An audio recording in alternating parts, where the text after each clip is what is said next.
You've ever had that strange feeling of looking at a problem that's been tormenting you for months and suddenly thinking, wait, why was I seeing it that way? It's as if a veil has been lifted, and you can now see connections that were invisible before, solutions that seemed impossible now present themselves with crystalline clarity.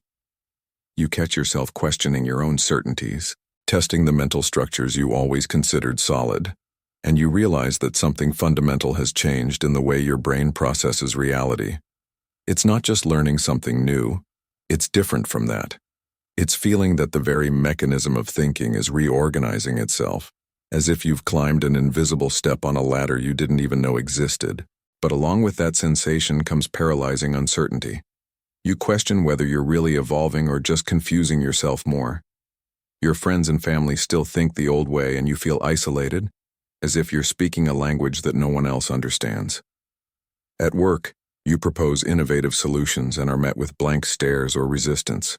Your relationships begin to seem superficial because you notice limited thought patterns that didn't bother you before. You get frustrated with conversations that used to satisfy you, feel impatience with simplistic explanations, and this cognitive loneliness weighs heavy. Worse still, you're not sure whether to trust this new way of thinking, whether you're perhaps just complicating what should be simple, whether you're distancing yourself from the people you love out of pure intellectual arrogance. Jean Piaget's most revolutionary discovery was not about intelligence or memorization capacity. It was about cognitive structures in constant transformation, and why this literally determines which reality you are capable of perceiving. Piaget, the Swiss biologist who became the greatest specialist in cognitive development of the 20th century, dedicated more than 60 years to studying how human thought evolves through qualitatively different stages, each building upon the previous one like floors of a building. Today I'm going to show you the 9 specific signs that Piaget identified through decades of meticulous observation. Signs that indicate you're not just learning more, you're literally rebuilding the lenses through which you interpret everything around you. In 1920, a young Jean Piaget was working in Alfred Binet's laboratory in Paris, administering intelligence tests to children. While other researchers focused on how many correct answers children gave, Piaget became absolutely fascinated by the wrong answers. He noticed that children of the same age made the same types of errors that weren't random but systematically logical within a specific thought structure. A 5-year-old child, upon seeing 2 identical glasses with the same amount of water, agreed they were equal. But when Piaget poured the water from one of the glasses into a taller, thinner container, the child insisted there was now more water in the tall container. Not because they were stupid or inattentive, but because their thinking was operating at a stage where perceptual appearance dominated over conservational logic. Piaget went on to document that human thought doesn't evolve linearly, accumulating information as if the brain were a bucket being filled. Instead, it evolves through qualitative restructurings, moments of fundamental reorganization, where the entire mental architecture is rebuilt. He called these changes equilibration, a process where you face information that doesn't fit your current mental schemas, experience an uncomfortable disequilibrium, and then reconstruct more complex schemas that accommodate both old and new knowledge. It's painful, confusing, and absolutely necessary for real growth. The first sign that your thinking is evolving, according to Piaget, is when you begin to feel growing discomfort with contradictions that didn't bother you before. You've always believed in 2 ideas that are logically incompatible, but your brain managed to keep them in separate compartments without problem. Suddenly, these contradictions start to poke at you, creating a cognitive tension that won't leave you alone. It's as if someone turned on a light in a room you thought was tidy, and now you see the mess that was always there. Piaget observed that children in the pre-operational stage can calmly state that the same doll is their sister, but not recognize that they are the doll's sister. Adults do equivalents of this constantly, defend individual freedom but support social control, preach honesty but lie in convenient situations without feeling the logical tension. When that tension finally emerges, when you can no longer ignore the contradiction, it's because your thinking is transitioning to a stage of more integrated formal operations. The second sign is the emerging capacity to think about your own thinking, what Piaget called metacognitive reflection. You don't just think, you observe how you're thinking, identify the mental processes you're using, question whether there are better ways to approach the problem. It's like climbing into a helicopter and seeing the maze from above instead of just walking inside it. Piaget noted that children in the concrete operation stage can solve logical problems about physical objects present, but can't think about hypotheticals or about logic itself. An adolescent in formal operations can construct abstract syllogisms. If A is greater than B and B is greater than C, then A is greater than C, even if A, B, and C are totally abstract concepts. But the stage beyond that, what some post-Piagetian theorists call post-formal thought, involves observing these very formal operations and recognizing their limits. You realize you're using a specific mental model, identify the assumptions embedded in it, and consider alternative models. This creates a cognitive flexibility that seems almost destabilizing at first. The third sign is when you stop seeking single correct answers and begin exploring multiple perspectives simultaneously. Piaget described reversibility as a central characteristic of mature operational thought, the capacity to mentally reverse an operation and see a problem from multiple directions. But evolution continues beyond that. You stop asking which perspective is right and start exploring how each perspective reveals different dimensions of reality. Piaget studied how young children are egocentric, not out of selfishness, but due to structural inability to consider other points of view. In the famous Three Mountains experiment, children under 7 couldn't imagine how the mountains would look to someone sitting on the other side of the table. They described only what they themselves saw. Overcoming this egocentrism is a milestone of child development, but adults continue evolving in this capacity. When you realize you can genuinely defend an argument opposite to yours with the same sophistication you defend your original position, when you can see the partial validity in views you previously considered totally wrong, your thinking is restructuring itself for dialectical complexity. The fourth sign is growing tolerance for ambiguity and uncertainty. Piaget noticed that children in the pre-operational stage have absolutist thinking. Things are good or bad, right or wrong, with no middle ground.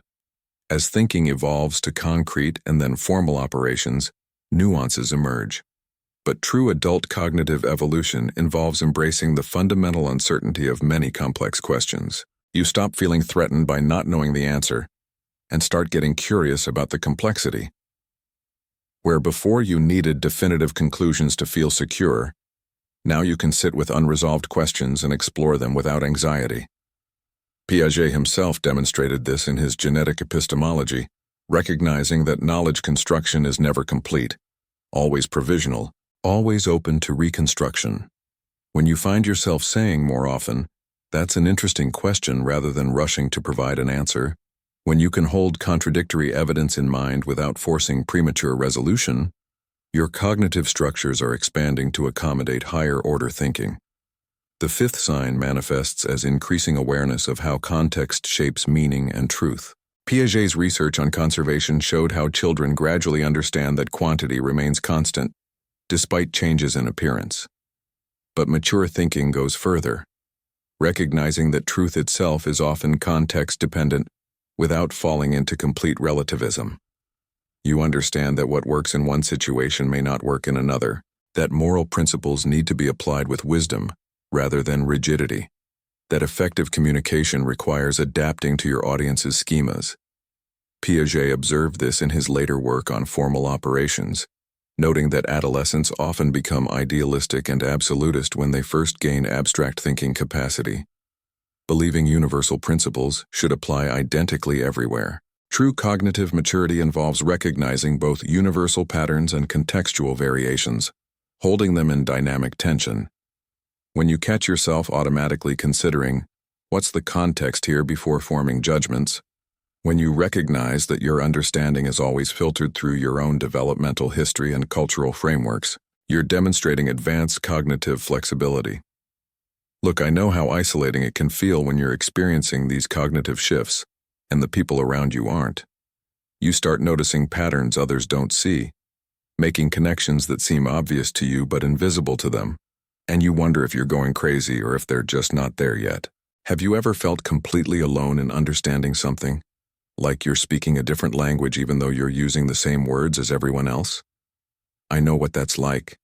That strange combination of clarity and loneliness, of seeing more but feeling less connected.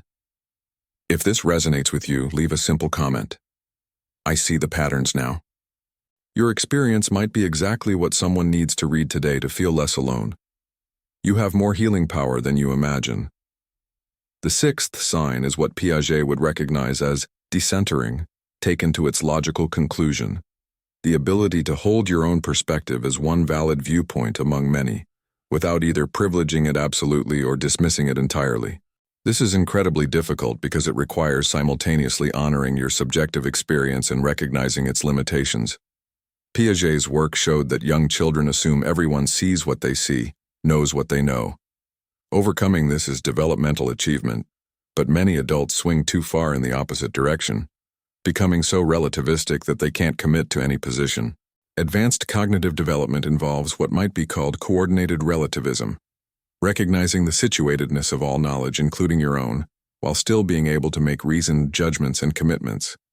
When you find yourself naturally saying, "From my perspective," or "in my experience," rather than stating things as absolute facts but still able to take clear stands when necessary, you're demonstrating this sophisticated balance. The seventh sign emerges as systems thinking, the capacity to see interconnections and feedback loops, rather than just linear cause and effect. Piaget laid groundwork for this in his analysis of formal operations, particularly the ability to think about relationships between relationships. But mature systems thinking goes beyond formal logic to recognize emergent properties, unintended consequences, and circular causality. You start seeing how attempting to solve one problem often creates others, how intervening in complex systems produces ripple effects, how feedback loops maintain or destabilize patterns. Piaget himself evolved his theory over decades, continuously reconstructing his understanding as he gathered more data, demonstrating this very principle. When you catch yourself thinking less in terms of blame and simple causation and more in terms of system dynamics, when you automatically consider second and third order effects of interventions, your cognitive structures are operating at level Piaget recognized as beyond his original stage model. The eighth sign shows itself in your relationship with time and development.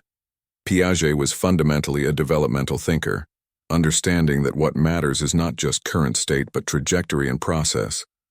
As your thinking evolves, you become more oriented toward growth and possibility rather than fixed states. You see yourself and others as constantly developing rather than as fixed entities. This profoundly changes how you interpret behavior and potential. When a colleague makes a mistake, instead of labeling them as incompetent, you wonder what developmental stage they're operating from and what experiences might facilitate their growth. When you struggle with something, instead of concluding you're not capable, you recognize you're not capable yet and consider what schemas need to develop. Piaget spent decades documenting how children who couldn't perform certain operations at age 6 could master them at age 8, not through simple instruction but through active construction of new mental structures. When you automatically think in these developmental terms, both about yourself and others, you're demonstrating cognitive evolution toward what developmental psychologists call growth mindset, integrated at structural level. The ninth and perhaps most profound sign is what might be called epistemic humility, combined with epistemic courage. Piaget revolutionized our understanding of knowledge by showing that it's constructed, not passively received. As your thinking evolves, you recognize more clearly that everything you know is interpretation built on schemas formed through your particular developmental history. This could be paralyzing, but instead it becomes liberating. You hold your beliefs more lightly precisely because you understand how they formed, which paradoxically makes you more willing to test them rigorously and revise them when evidence demands. You're simultaneously more skeptical and more open-minded. You question authorities, but you also question your own questioning. You recognize that your current understanding is best available approximation, given your developmental level, not final truth. When you can say, "This is what makes sense to me right now based on my current understanding," while remaining genuinely open to reconstruction, when you're neither dogmatic nor paralyzed by relativism, you're demonstrating the kind of sophisticated epistemological stance that Piaget himself modeled throughout his career. Piaget conducted a particularly revealing study in 1952 with adolescents who had just developed formal operational thinking. He asked them to solve pendulum problems, figuring out which variables affected swing rate. The adolescents who had recently achieved formal operations were absolutely confident in their logical deductions and often became frustrated or dismissive when their predictions didn't match reality. They trusted their logical reasoning so completely that they sometimes distorted observations to fit their hypotheses. In contrast, those who had been operating formally for longer showed more flexibility, more willingness to revise their theories, more recognition that their logical operations, while powerful, were still tools with limitations. This illustrated something crucial. Cognitive development doesn't stop with achieving formal operations. The real sophistication comes in recognizing the limits and proper application of whatever cognitive tools you've developed. One of Piaget's most important but often overlooked concepts was horizontal décalage, the observation that even after you develop a cognitive operation, you don't immediately apply it across all domains. A child might master conservation of liquid, but still struggle with conservation of mass or volume.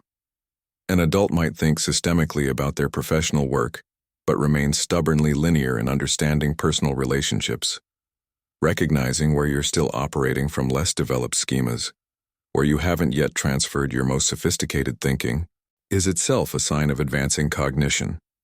When you catch yourself thinking, I can analyze complex political systems, but I still react to my family like I'm 15, you're demonstrating the meta-awareness that enables continued growth. Piaget also emphasized that cognitive development isn't automatic or guaranteed. It requires active engagement with problems that create disequilibrium, that don't fit current schemas. This is why growth is often uncomfortable and why people sometimes resist it. Your brain is trying to maintain equilibrium, to process new information through existing structures. Real development requires enough disequilibrium that accommodation becomes necessary, but not so much that you retreat into defensive rigidity. When you notice yourself seeking out challenges that stretch your thinking, rather than avoiding them, when you lean into cognitive discomfort, rather than escaping it, you're actively facilitating your own development. The relationship between development and learning was central to Piaget's theory. He argued that learning is limited by developmental level, that you can't teach someone something they're not developmentally ready to understand. You can transfer information, but genuine understanding requires appropriate cognitive structures. This explains why the same explanation that enlightens one person completely confuses another, why you can read the same book at different life stages and have totally different experiences of it. When you find yourself drawn back to ideas you encountered years ago, and suddenly understanding them at deeper level, that's evidence your cognitive structures have developed to point where accommodation is now possible. Piaget studied cognitive development primarily in children, but he recognized that development continues throughout life. His genetic epistemology was fundamentally about how knowledge itself evolves, both individually and collectively. When you notice yourself thinking about problems in ways that would have been literally incomprehensible to your younger self, when you can trace the development of your own understanding and identify the key experiences that triggered restructuring, you're engaging in exactly the kind of reflective analysis that facilitates further growth. One of Piaget's collaborators conducted fascinating studies on adult cognition in different cultural contexts. They found that formal operational thinking, which Piaget initially thought was universal endpoint of development, actually emerges or doesn't emerge depending on cultural and educational experiences. Some cultures emphasize different cognitive strengths, developing sophisticated practical intelligence or narrative reasoning rather than formal logic.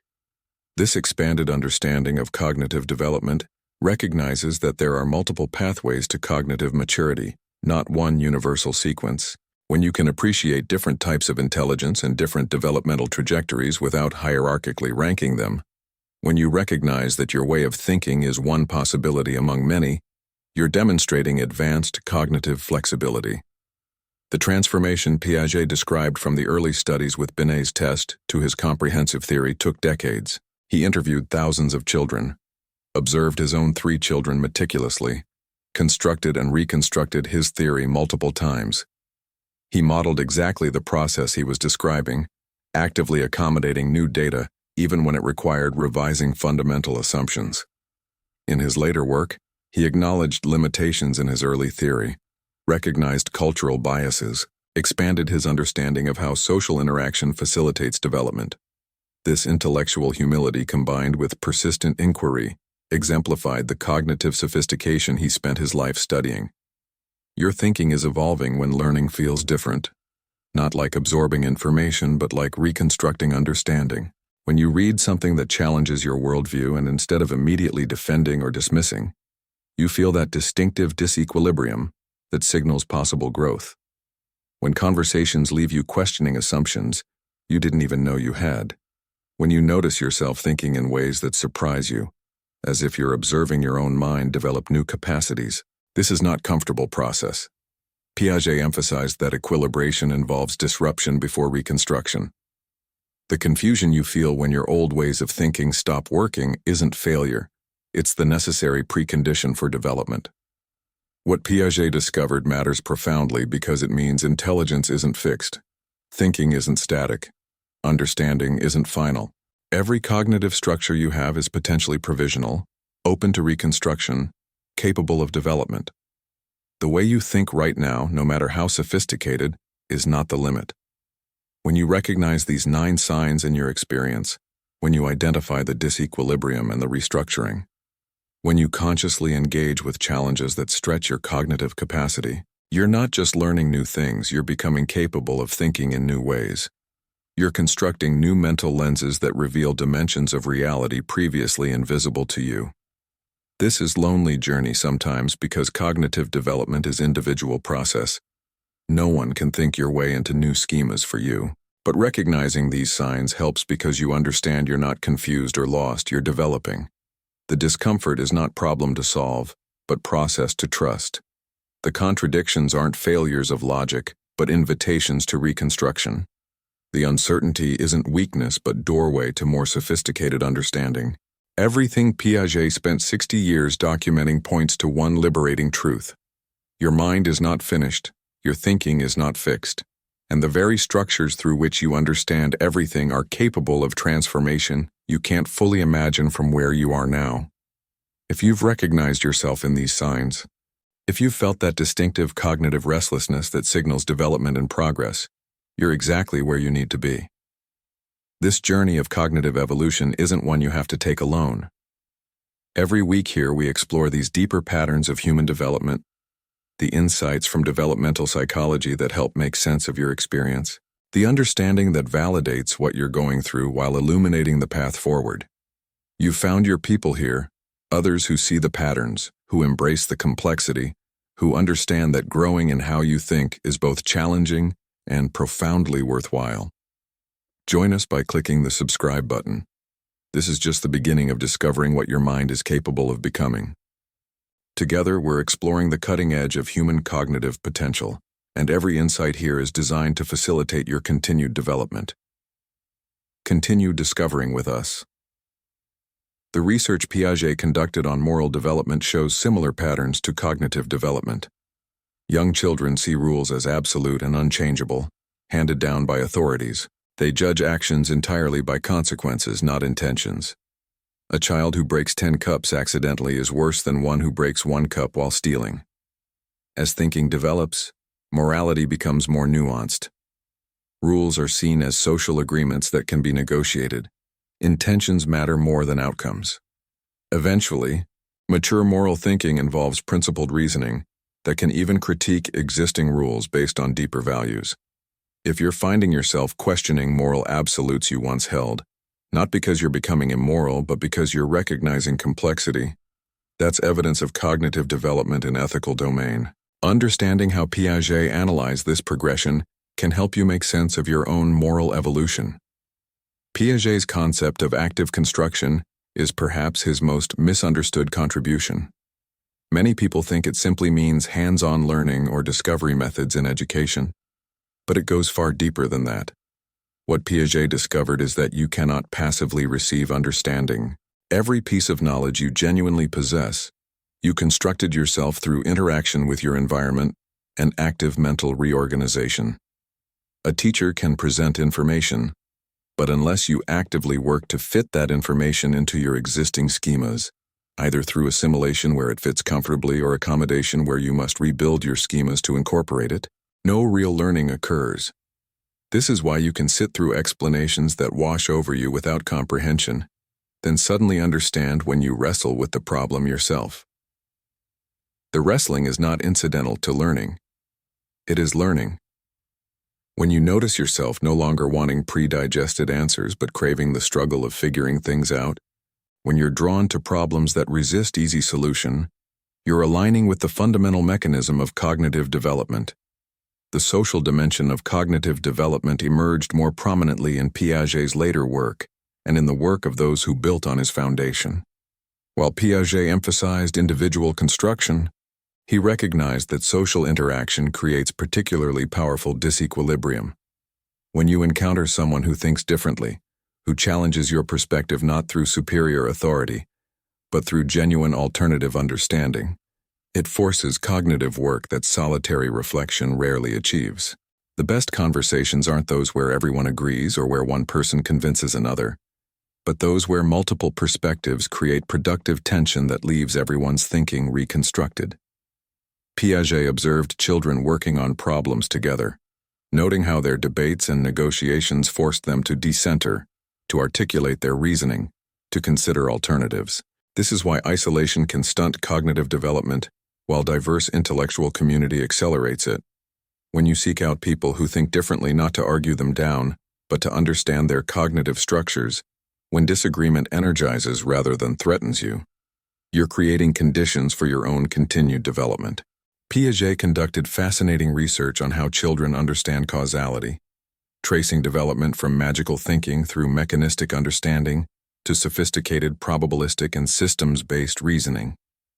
Very young children engage in what he called phenomenalistic causality, where they assume that events that occur together are causally related.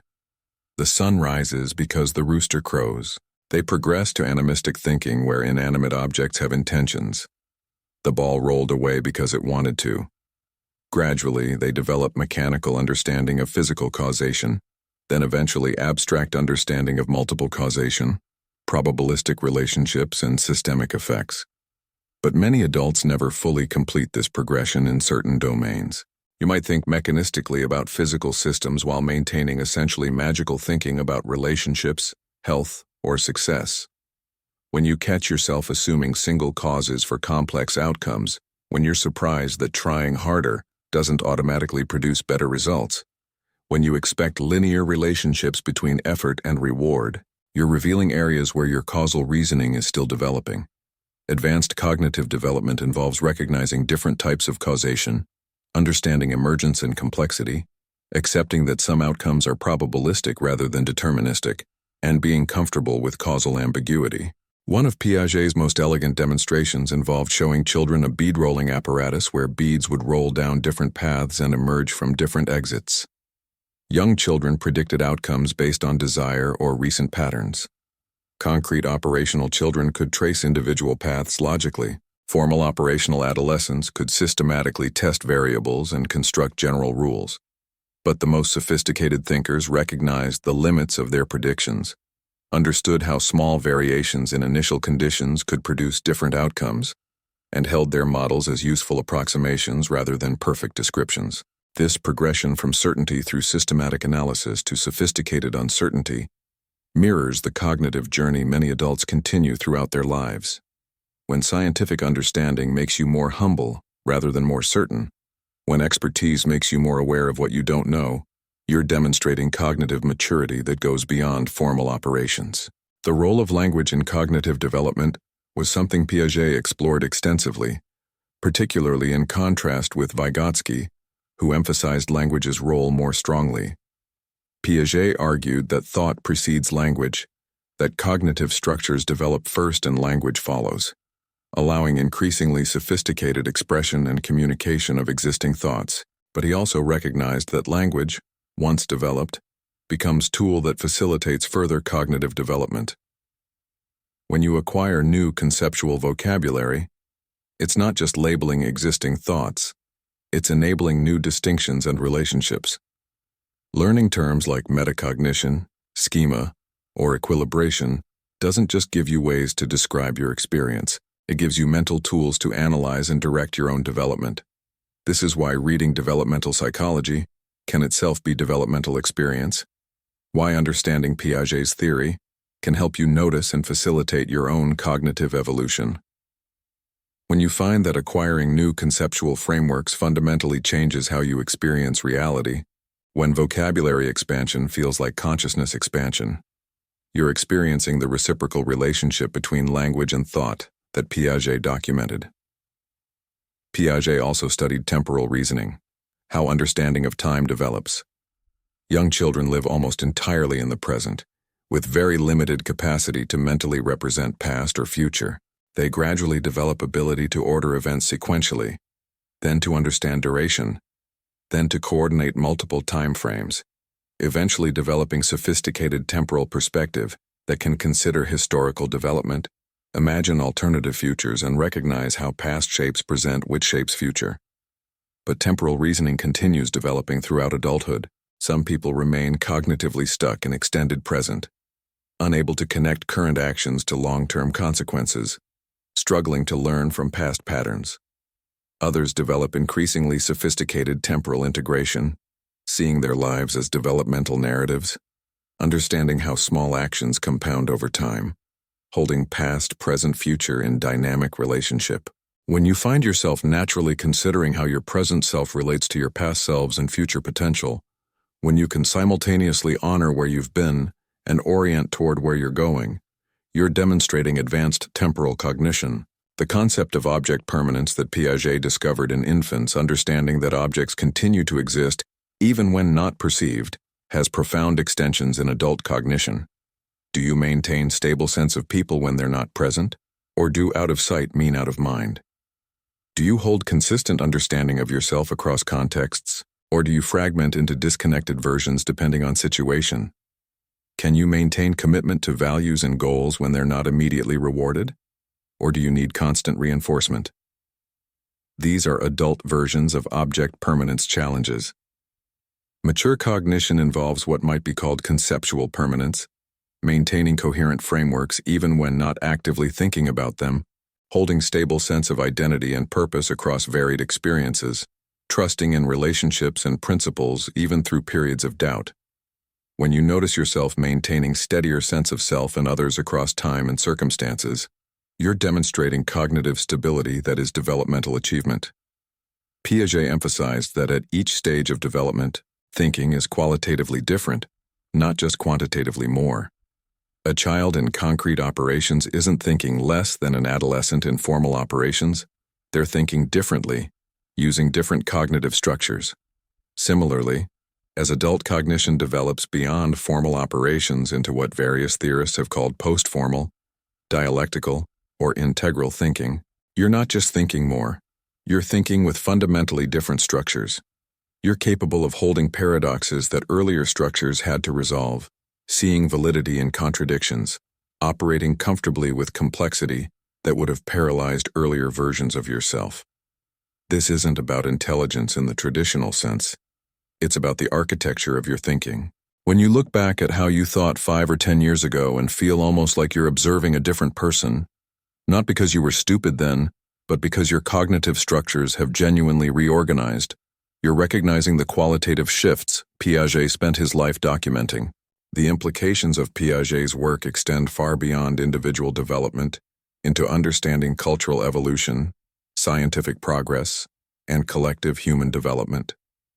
He recognized that humanity's understanding has developed through exactly the same processes he observed in children, through encountering problems that don't fit existing frameworks, through the disequilibrium of anomalies and contradictions, through the painful reconstruction of entire worldviews. The shift from geocentric to heliocentric cosmology, from classical to quantum physics, from behaviorism to cognitive science, each involved not just new information but fundamental restructuring of how we think about entire domains. When you can see your own cognitive development as participating in larger evolutionary processes, when you recognize that developing your thinking contributes to collective human development, it adds meaning and purpose to the struggle. You're not just solving personal problems, You're participating in the ongoing construction of human understanding.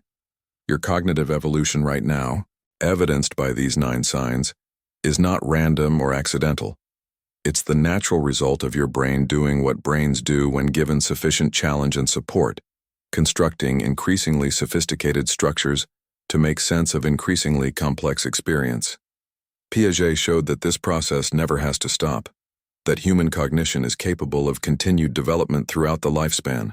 The question is not whether you can continue developing, but whether you'll create conditions that facilitate it, whether you'll seek challenges that create productive disequilibrium, whether you'll engage with diverse perspectives that force decentering, whether you'll reflect on your own thinking processes, whether you'll embrace the discomfort of not knowing as doorway to deeper understanding. Everything you're experiencing right now, the confusion and clarity, the isolation and insight, the questioning and discovering, is exactly what cognitive evolution feels like from the inside.